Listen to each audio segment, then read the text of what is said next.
ආයි වායලා TikTok එකේ video හදන්න. ඔව් බ්‍රෝ කියන්න මොනවද වෙලා තියෙන්නේ? ෆෝන් එක මේ පොඩ්ඩක් බ්ලෙන්ඩ්ලා තියෙනවා වයිට් ස්ක්‍රීන් එකක් තියෙනවා. මේක නේ 13 Pro එක නේද? ඕයි මොකක්ද ගන්න පුළුවන් ඔකට? මේක බෙන් වෙලා තියෙන මොකද උනේ ෆෝන් එකට?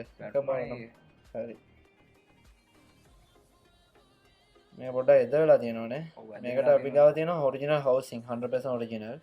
ඩිස්ප්ලේ එක බ්‍රෝ චේන්ජ් කරන්න නැතුව මේ තියෙන ඩිස්ප්ලේ එකම හදා ගන්න පුළුවන්. මොකද කියන්නේ? දාමුද ඔරිජිනල් හවුසින් එකයි ඩිස්ප්ලේ එකත් මේ තියෙන ඩිස්ප්ලේ එකම හදලා දෙන්න. එම කරමු අය නැත්තම්. හරි. එහෙනම් පොඩ්ඩක් වාඩි වෙලා ඉන්න. හරි හරි. හදලා දෙන්න. හරිද? thank you. හරි.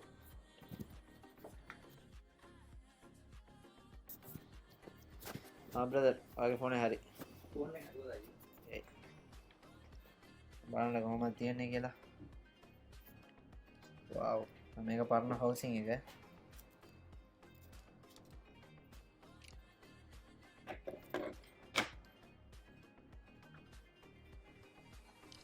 මොකද කියන්නේ ඔරිජිනල් තත්ත්වයෙන්ම තියනවද? ඔව් ආයි ෆෝන් එක එහෙම තියෙනවා මේ අලුතෙන් හවුසින් එකක් දාලා කියලා කියන්න බෑ.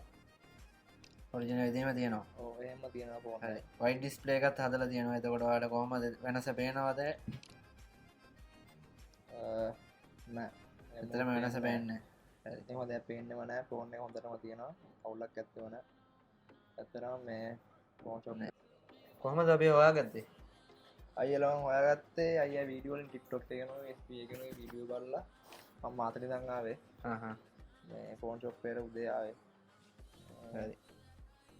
අයියා වැඩේ එනවා සෙටිස් නේ 100% සෙටිස් 100% වැඩේ සෙටිස් ෆෝන් එක හොඳටම හදලා තියෙනවා. හරි. හරි. එහෙනම් thank you very much. Good luck. Thank you.